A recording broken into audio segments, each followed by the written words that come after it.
Hello, Chris Packham here. I'm very sorry that I'm not going to be able to join you at your Dorset COP. I'm very sorry because I'd firstly like to say what a fantastic idea this is. Bringing what is essentially an international conference to the county level and showing that you as a county can get together, rally around the problem and begin to address some of those issues. And of course, the simple facts are that those issues, however big they might seem to all of us, need to be dealt with by individuals and communities. And the community of Dorset is no better place to start. So I hope that your conference of parties goes extremely well. I would urge you to put commonality of purpose above everything else. There may well be differences of ideas of how to achieve results. There may well be differences in the methodology that people believe will be most effective. But please always try to stay focused on the bigger picture. And that is that we very urgently need to make a difference at this critical time. If we don't, we are in deep, deep trouble. And I would urge each and every last one of you to step up at this point. Step one rung up the ladder above your typical comfort level when it comes to addressing climate activism. I don't think we're going to solve this problem with polite letters and petitions. I think that we, citizens of Dorset, citizens of planet Earth, are going to have to make significant demands of our leaders, whether local or global, to get them to act in time. And we know that that time's running out. So please get together, share those ideas, share that enthusiasm, learn, engage, educate, but come away with a meaningful desire in every single one of your hearts and heads that this is the time when you need to stand up and make a difference. This is the time that you need to shout above that noise to ensure that our planet has a happy and healthy future. I hope it goes very well. I'm sorry I can't be with you, but I'm going to rip that idea off. Why haven't we got a Hampshire COP? My goodness me, what's going on? Well, we might have soon.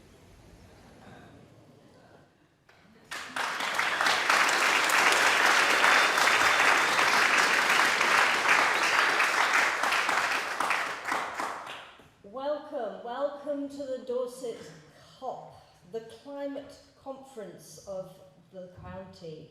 This is the time to bring all groups together, as Chris Packham has said, the first community-led county-wide COP in the UK. And you have made a very wise decision today. You are not out in the sticky heat of September. You are in a cool conference room, coming together. I'm Catherine, I'm the warm-up act. If you didn't need to get any warmer. I live just near Shaftesbury and I'm a consultant with the United Nations and international development organisations, and I work on the intersection of policy and financing and just transitions, often for the poorest communities in developing countries. And I had planned to sort of make a formal introduction, but I think I'd rather make a few reflections on COP and a few comparisons with the day that we have ahead of us today. So COP is a gathering of thousands of people just like us, just like you and just like me. They are no different. They are scientists, innovators, business people, and many of us wake up in the middle of the night worrying about the catastrophe of climate. In the morning, we lobby government with petitions. Is that enough?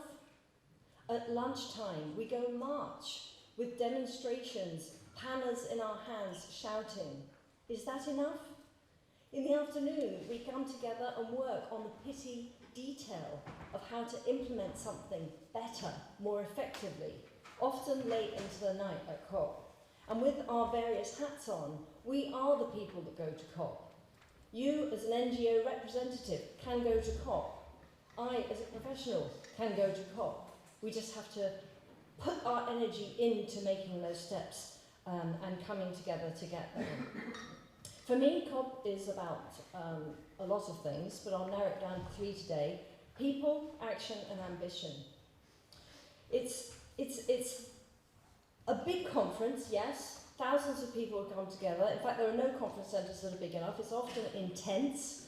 It's often quite hot. The air conditioning is bad. The food is appalling, overpriced. You definitely need flat shoes. You need a map to get around. Everybody's always lost. No one ever knows where anything is.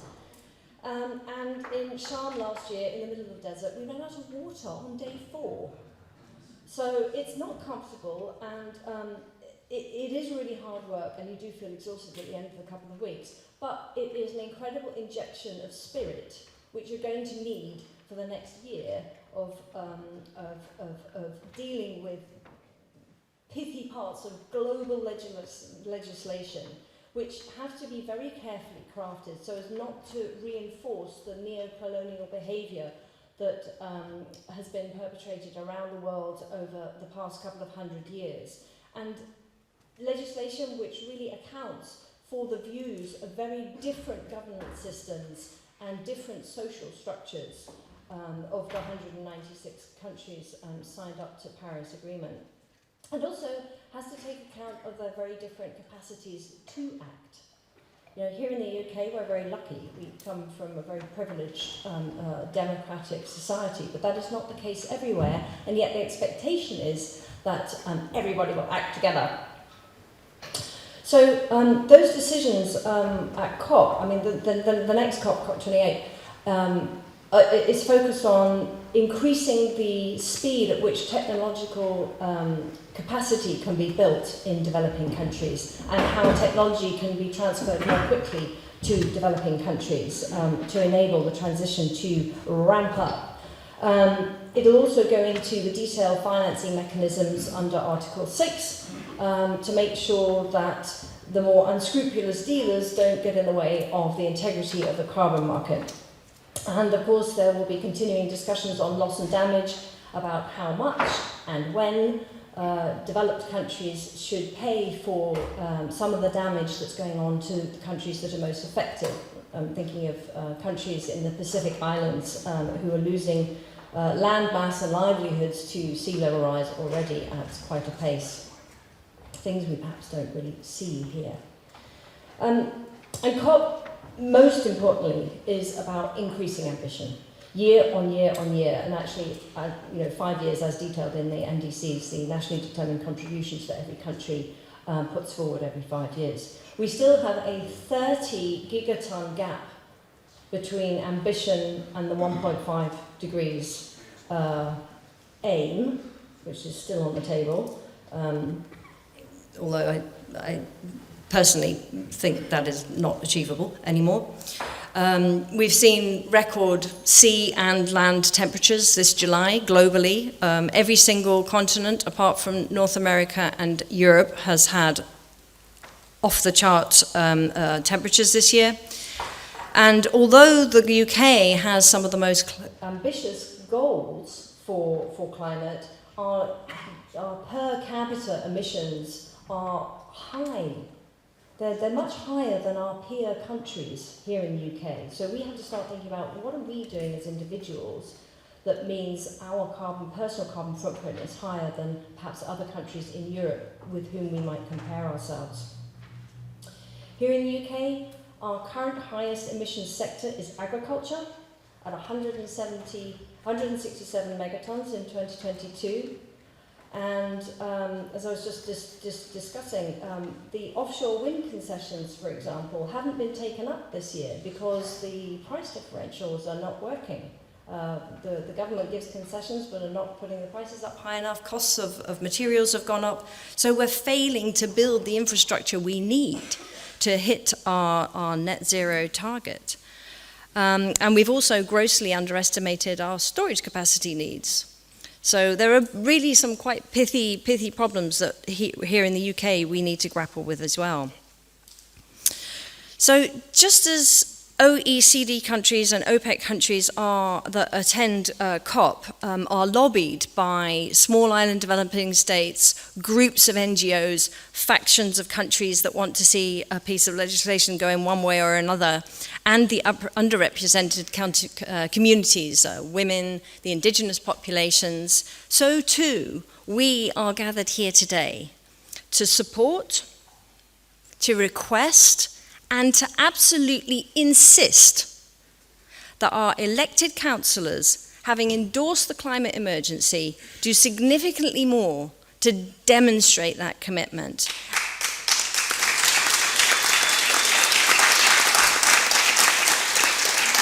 And beyond their own portfolio, they lead the climate action across the county. Today is part of pulling on that civic lever to hold them to account, to make sure that the key sectors, agriculture, transport, energy and housing, have the funds and the means to change, to adapt and to mitigate against their emissions.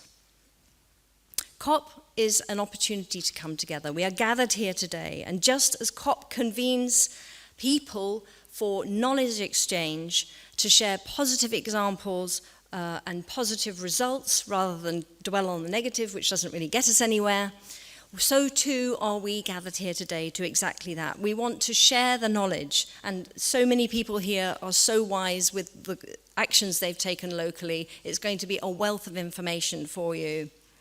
So too are we here to pledge to increase our ambition, just as countries do every 5 years. So too, we want to increase our own pledges to ourselves, what we are going to do, but also as groups, what can we do more, greater, better for the year ahead. And we'll be able to pledge to agree the terms, the draft Dorset Declaration, but also use the pledge cards to do so. And I was thinking, why do we need to pledge? Why do we need that signature? What is it that's so important about that signature? And I was thinking back to when I was moderating a conference for young global leadership, and Christiana Figueres was there. She's the former executive secretary of the UNFCCC, who took over the role after the failed 2009 conference in Copenhagen.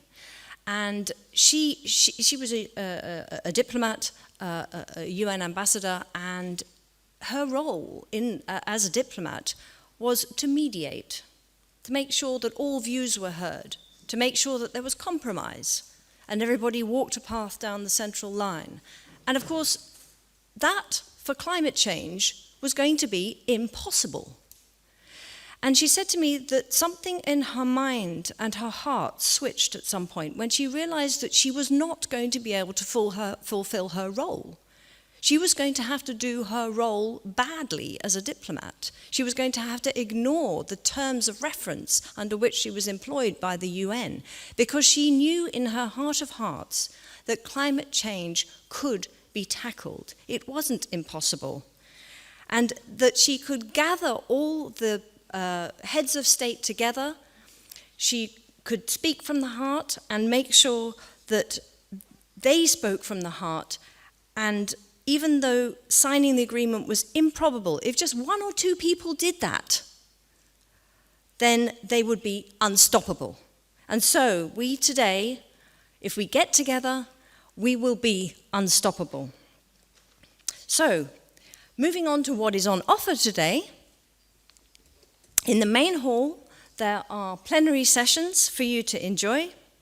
In the magistrates' room next to the front door, there are the side events which deepen our understanding of specific topics, from youth engagement to climate justice, and all sorts of other things according to the program, which I believe is only online. So if you want to check out the program, it's online. Upstairs in the council chamber, at the top of the stairs on the left-hand side, you'll be able to agree the text of the declaration.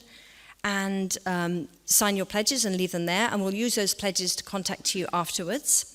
And also upstairs in the main town hall, there is the COP Cafe and Speaker's Corner. And unlike COP, which restricts access to the council chamber, you today can go everywhere, and we encourage you to do so. So I'd now like to introduce the first and most important people we have today, Jennifer Morisetti, Giles Watts, and Mark Chivers. And I also need to thank the sponsors, that is Dorset Community Energy, the Warrior Agency, Ethica, Dorset Council, and Red Shark. So, over to Jennifer Morisetti from Sustainable Dorset.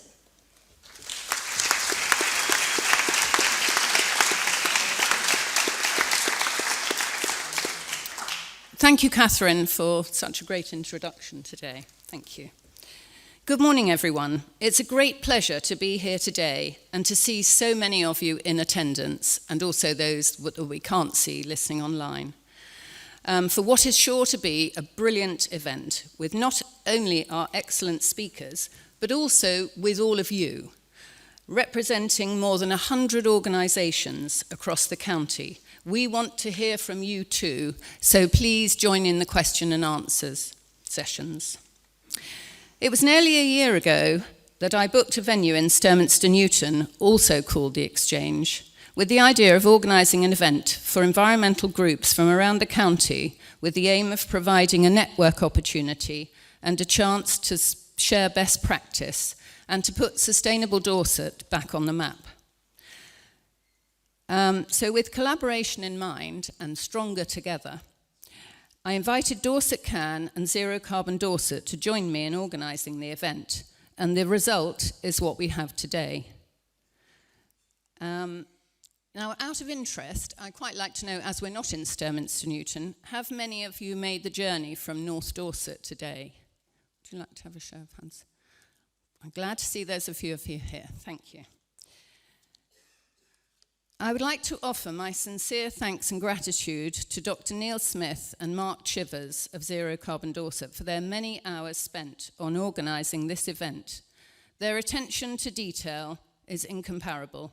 The website, the joining instructions, the building details, they certainly took on the lion's share of the admin. So thank you both very much.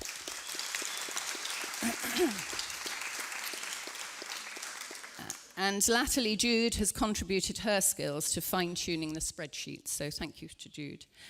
And also thank you to Giles Watts from Dorset Climate Action Network for his contribution and support, and also with Colin Tracy for their work on the declaration, and Matt and the team at Red Shark for all the filming and other work they're doing today. I would also like, I don't need to thank the sponsors, so yes, thank you very much for all their work, and thank you as well. So, as for Sustainable Dorset, firstly, I'd like to thank our members, many of whom are here today, to continue to support us in spite of a couple of years of low activity. Our new website has launched this week with a completely new look. It's a smaller site, easier to navigate, and most importantly, so simple to update that even I can do it. So if you'd like to add any information of events and so on around the county, please let us know. The website will include a retrofit section with practical information, a textiles section, which in collaboration with the Textiles Hub in Bridport, we are hoping to create other hubs around the county to share information, ideas and workshops. New projects in the pipeline include supporting Sustainable Southbourne, fronted by Lizzie McManus, and we are planning a pilot scheme to roll out the Green Living Guide street by street in Bridport. Colin Tracy, a fellow trustee of Sustainable Dorset, is now going to say a few words about what's happened in Martinstown.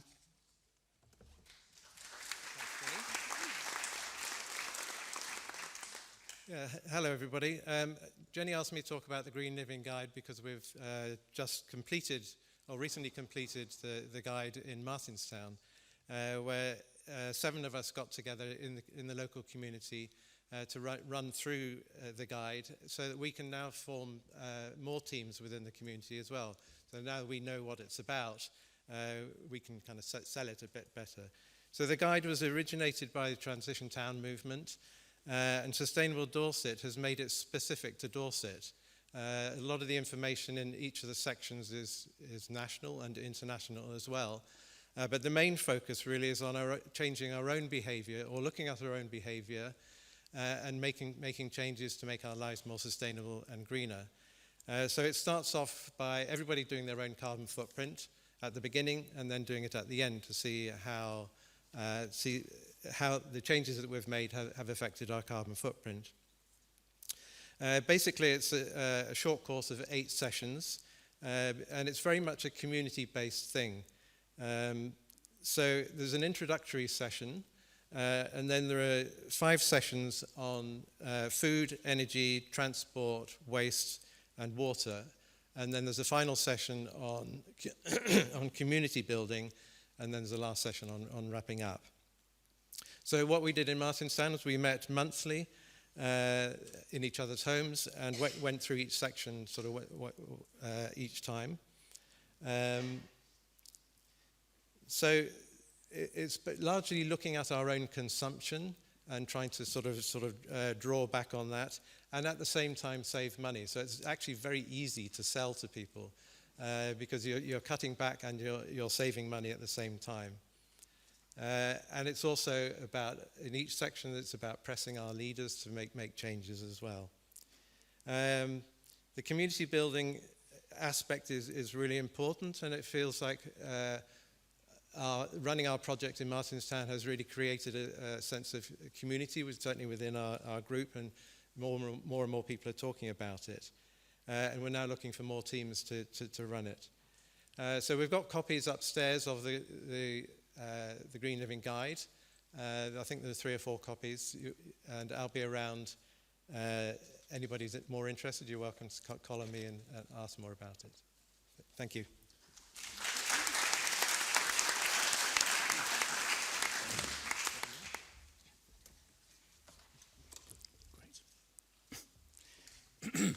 Hello, my name's Giles Watts, and I'd like to extend a very warm welcome to all of you from the Dorset Climate Action Network, which is the second of this triumvirate of organisations in Dorset that's organised this conference. And a warm welcome. I obviously hope it doesn't get too warm today. What I'm just going to do is say a few words about Dorset CAN, and I've got the prop of a couple of slides here. So Dorset CAN was conceived back during the pandemic at a time when we were all Zooming and we all had time on our hands. It seems rather a long time ago now. What we set up was a networking organisation. We wanted to bring together all the people and organisations that were really concerned about the ecological and climate emergencies and see if we could direct them together towards a common goal. And our mantra is stronger together, which we borrowed from Sustainable Purbeck. We've grown over the year towards a much larger organisation, and in fact just last month we became a charitable incorporated organisation, and we have 1 part-time employee, so it feels like we're almost grown up these days. We have a steering group which we call the Action Team of about 20 people. We have 760 or so members, including 72 organisations around Dorset, and we have over 2,500 social media followers. So we really feel we're becoming a force to be reckoned with, and we'd be very welcoming to any new people who want to join us, of course, from around Dorset. We have 8 special interest groups who are dealing with particular topics like energy and transport, etc. And we have 4 major projects, which I'll talk about in a second.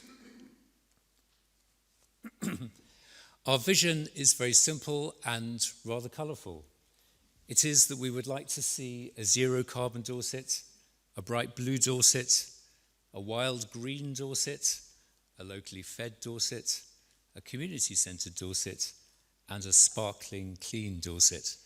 A very simple message, but I think something which really should be achievable. And we have 5 mission aims. I mean, firstly, to try and build a network of organisations and people across Dorset. Secondly, to put the climate and ecological emergencies really at the heart of our decision making, really make it count. We want to serve as an agency for change. We want to make a difference in Dorset. We want to work with various groups, and particularly on the policies and the grassroots actions to promote our vision. And finally, and perhaps most importantly, we'd like to be a positive partner to a number of the organisations and a critical friend. And that means, yes, we will occasionally criticise what people are doing, but I think the other side of the coin is also very important. You know, when people get it right, we also want to be very complimentary to them to try and support those positive behaviours, as we've recently done with part of Dorset Council's new environmental strategy, for example. Our 4 main projects this year, of which the Dorset COP is, of course, one of them. The other 3 are the Dorset Greener Homes, which is where we encourage people to open up their homes for other people to come round, to have a look at your rainwater distribution systems, your PV panels, your various environmentally sensitive things that you've got in your house. And that's to encourage people to do the same in their own households. We've got the Great Big Dorset Hedge, which is a fabulous project getting a lot of attention at the moment. It's all about the hedges across Dorset, which are one of our most valuable ecological benefits.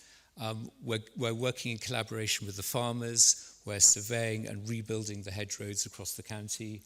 We've already done, I think it's 800 kilometres of hedgerows already this year, and 90 people who are helping and supporting that. That's a very, very good project.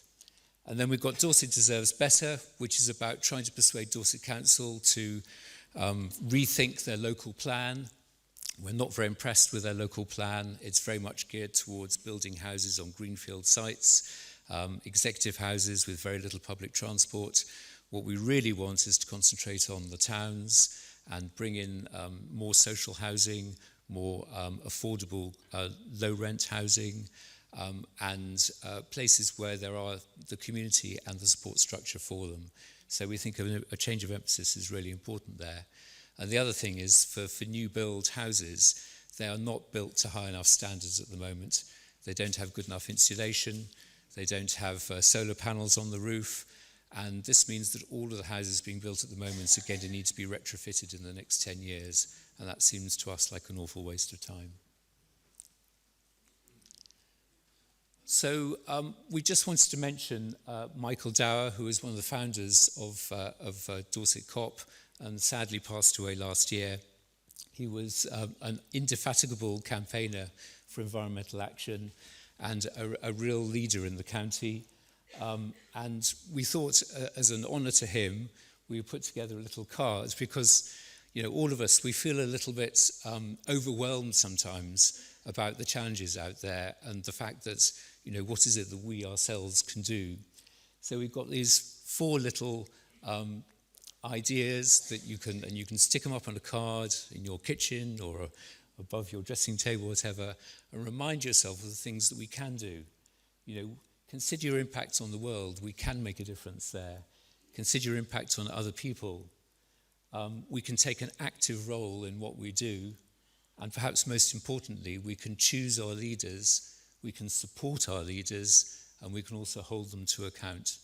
So we've got a few of these printed out, and they'll be available upstairs for you to take one away with you. And then finally, I'd just like to remind you, as if it needs no reminding, that there is climate change that's going on at the moment. It is desperate. I mean, we're suffering a very hot day today, but it's far worse in other parts of the world. So we really need to consider the need for urgent action. Thank you very much indeed.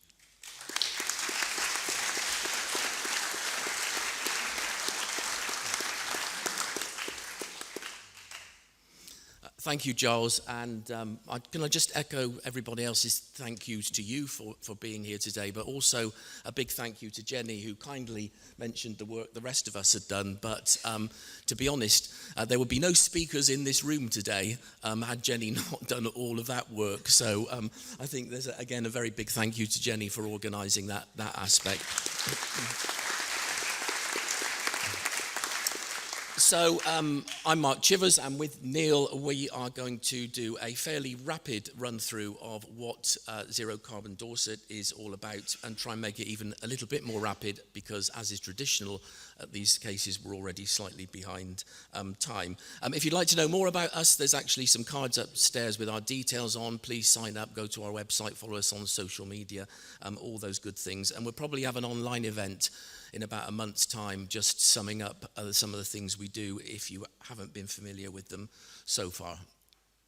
So the story really starts with, I guess, I went to an event in Parliament with, I had an invite from the Climate Reality Project, and it was where the Zero Carbon Britain reports was being launched by the Centre for Alternative Technology, who've been producing these reports for more than a decade now, that shows us that we've got all the technology, all the tools, all the answers we need to solve this problem, and it's just about how we get around to implementing them.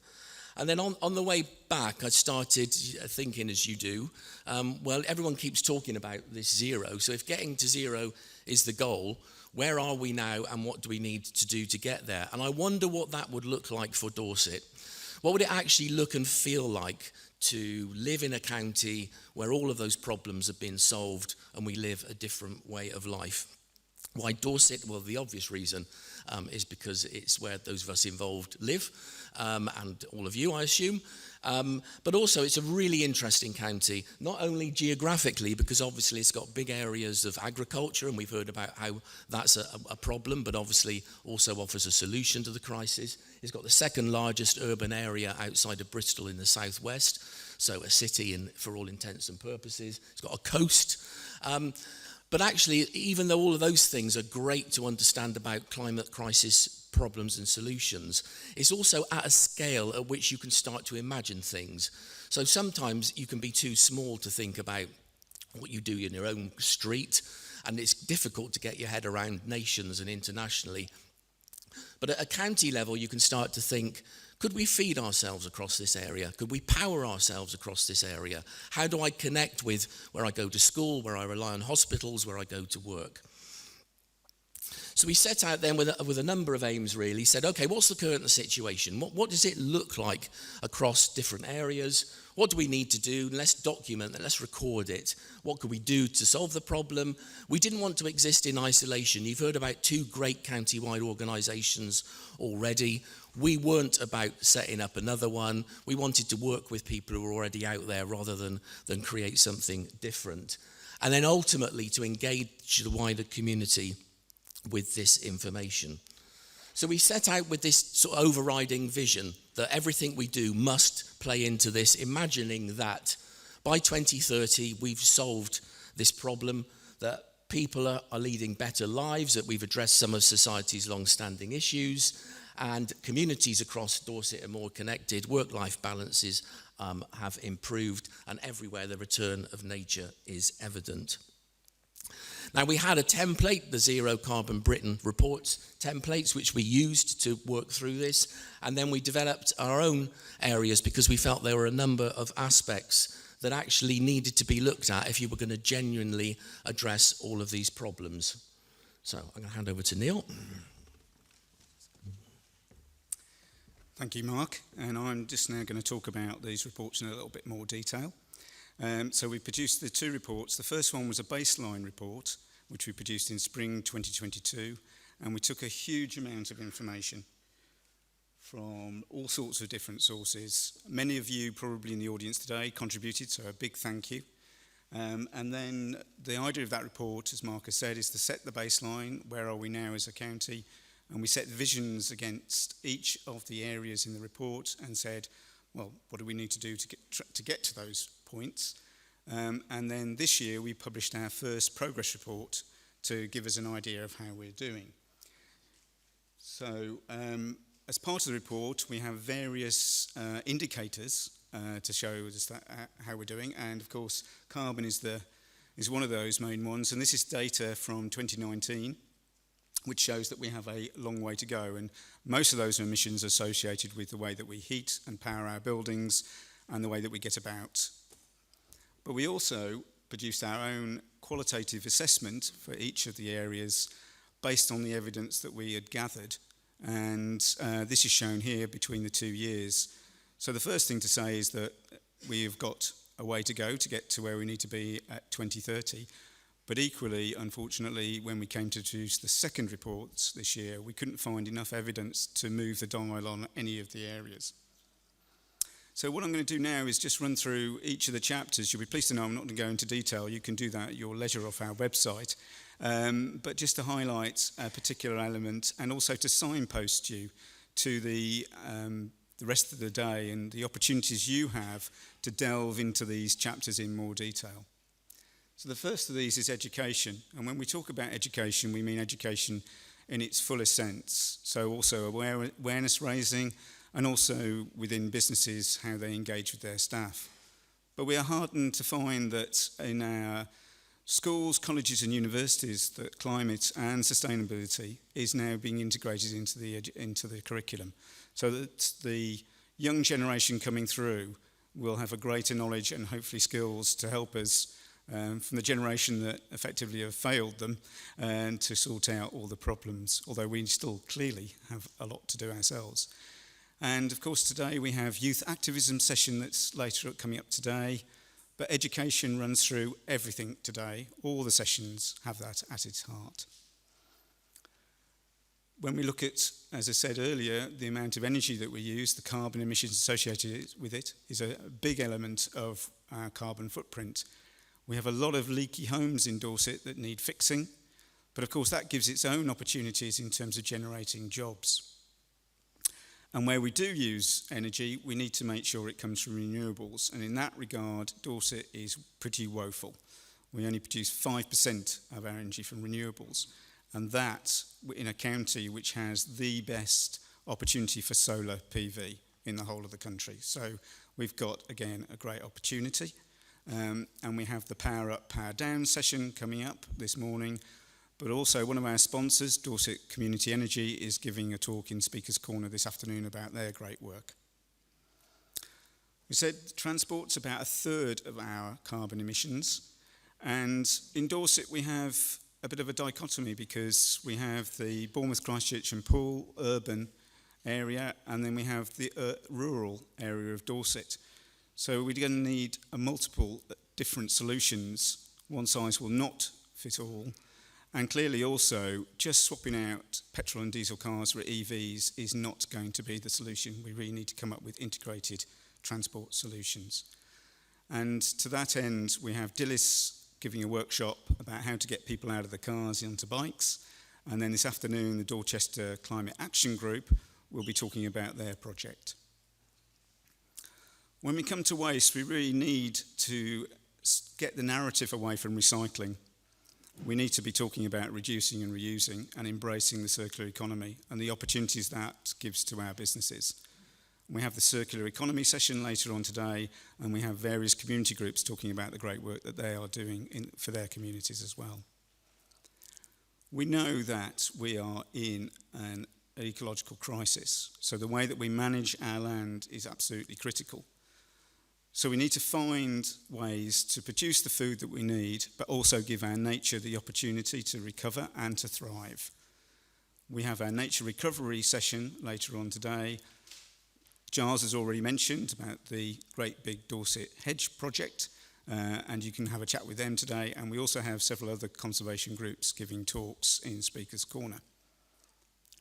And the food that we have needs to come as much as possible from the locality to reduce our emissions, but also this is a great way for communities to come together and also to provide physical and mental health well-being.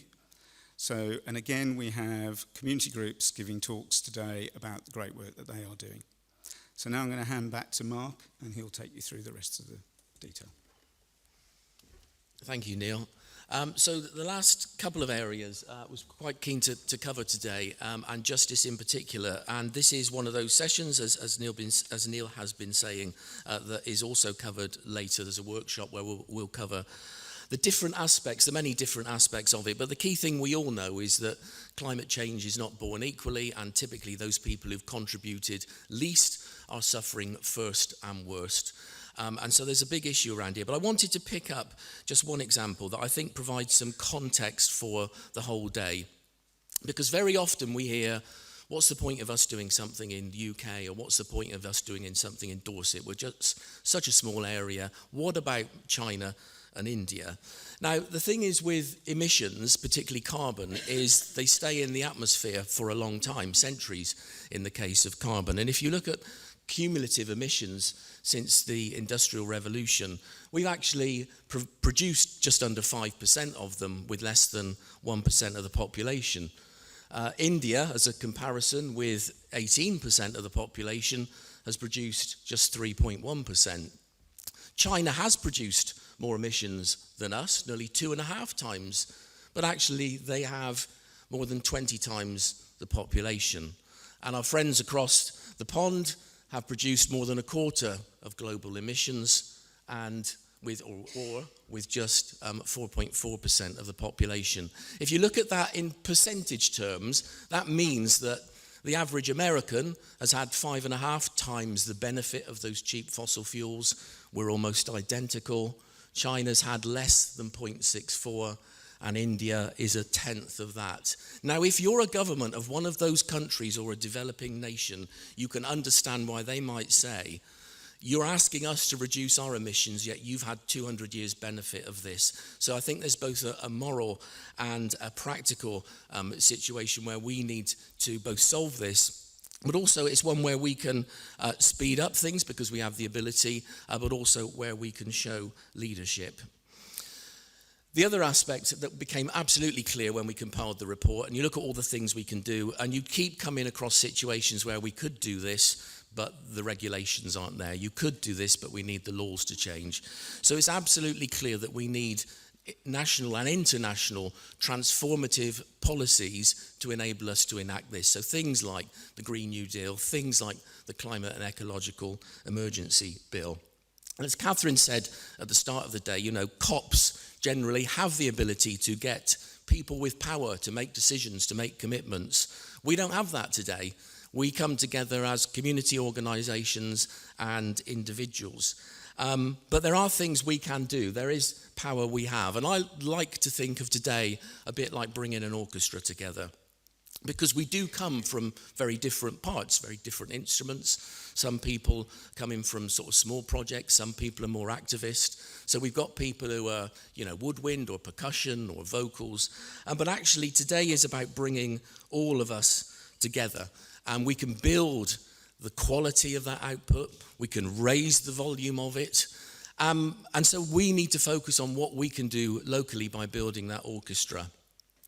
But there is an elephant in the room that we mustn't forget. We must not become the orchestra on the Titanic. No matter how good we get, we need to be aware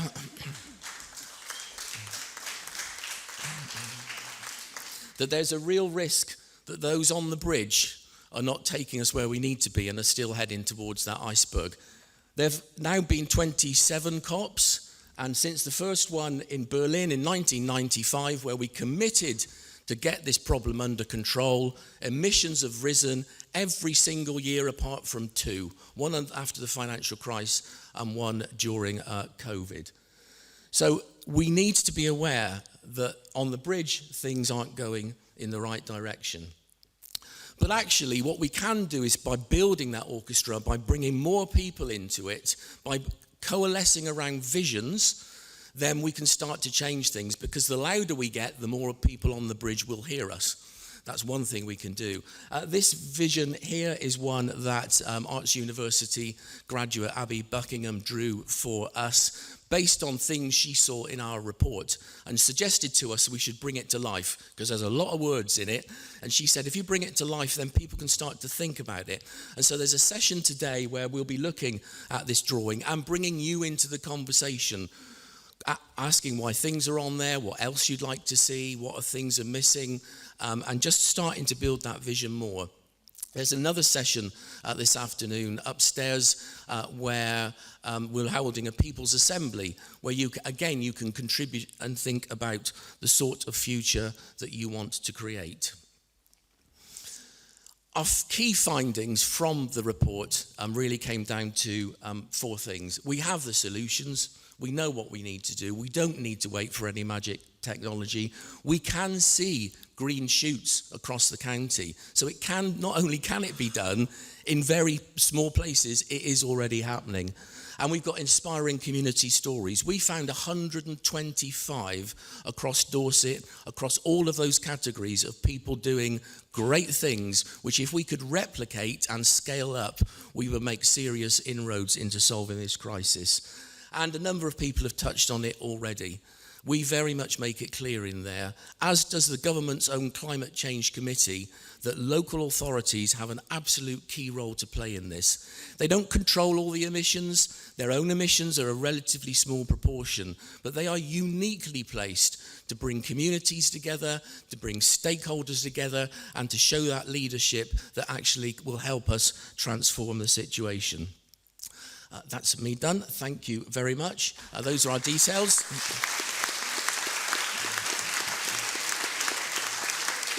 And we'll hand back to Catherine. Thank you so much. Isn't it amazing?